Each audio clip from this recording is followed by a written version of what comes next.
Hello, my name is Joe Carrick-Varty, and my book, More Sky, my debut book of poems, is out with Carcanet.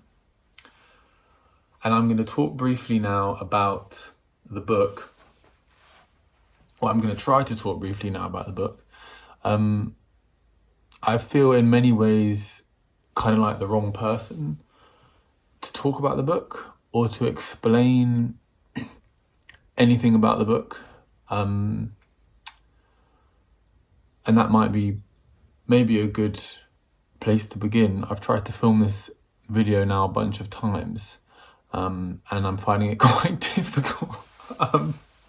So the book is quite an old thing to me, and I finished writing it about 2 years ago, a little more than 2 years ago, and I think the book is kind of a particular headspace of its time, and I don't mean that in any lofty literary sense.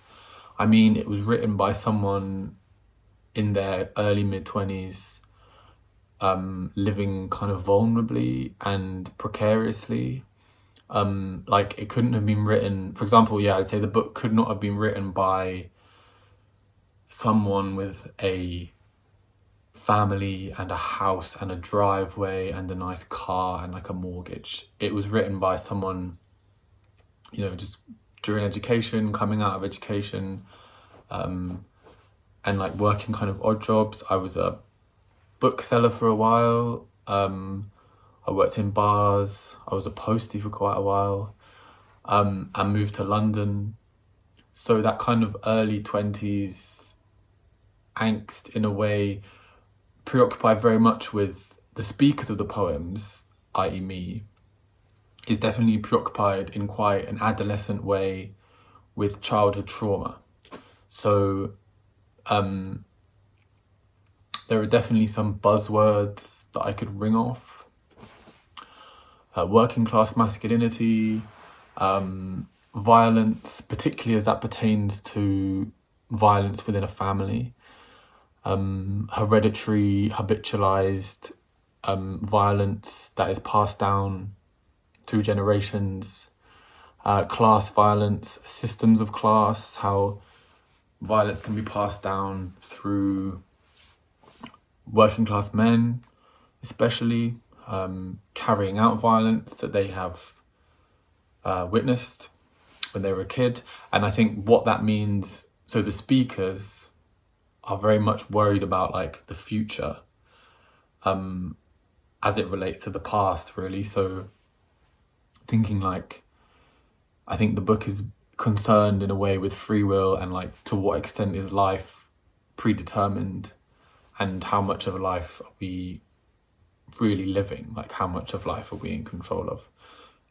Again, like as that pertains to kind of hereditary things, alcoholism, violence, mental health, mental illness. So yeah, structurally, the book is split into two things, really. So the first, and Carcanet won't probably love me saying this, but essentially I think the book is really two books, two books in, two for the price of one, and the first section of the book is called More Sky, which is basically what the book was up until a point. And it's kind of, I wrote that probably over a period of about 5 to 6 years, and that tracks like my undergraduate study, postgraduate study, moving to London,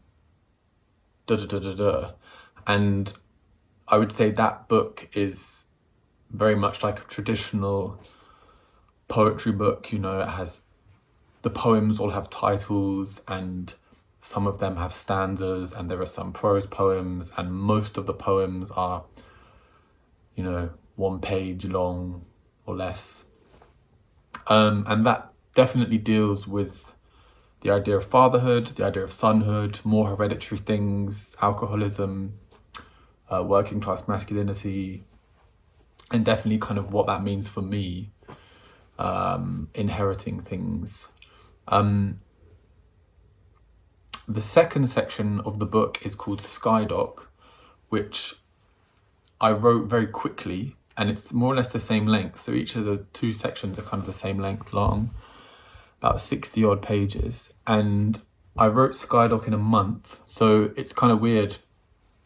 One of the sections of the book was written over an extended period of time, and one of the sections of the book was written over a really, really concentrated short period of time.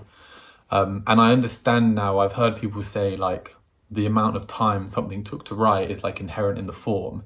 And I never quite understood that, but now having written Skydoc in this kind of whirlwind, very manic period I had in one spring a few years ago, that I kind of understand that now. I don't think Skydoc could have been written over this like extended long period of time. It was very much like, blimey, this needs to come out, and it all just came out at once.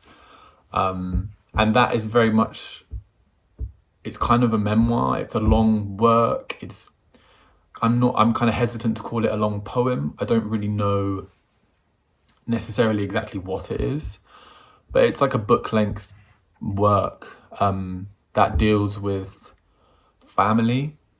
I think it deals with the farce that is the nuclear family underneath the umbrella of domestic violence.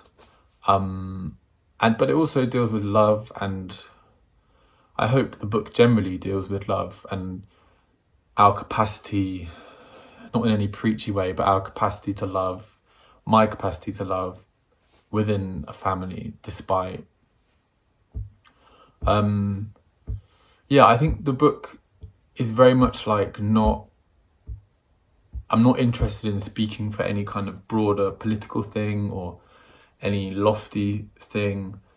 I'm more interested in like writing into an interiority, I think, especially as I get older in my writing. Writing into a mood, writing into a feeling, which sounds a bit naff, but I'm more interested in kind of the personal as opposed to any kind of like worldly thing. What else can I say?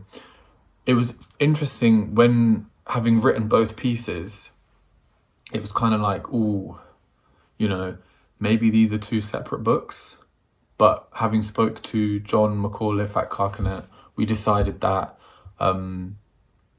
they're both pieces, although very different, they're kind of the same headspace, and they tell the same or a similar story, just kind of from two different perspectives, really, or in two different ways, or in many different ways. But so we just put them together. So yeah, it's quite a long poetry book. So there's a lot of bang for your buck, and if that's more or less it, really. If you read it, I hope that you get something out of it. And yeah, thank you very much. Take care.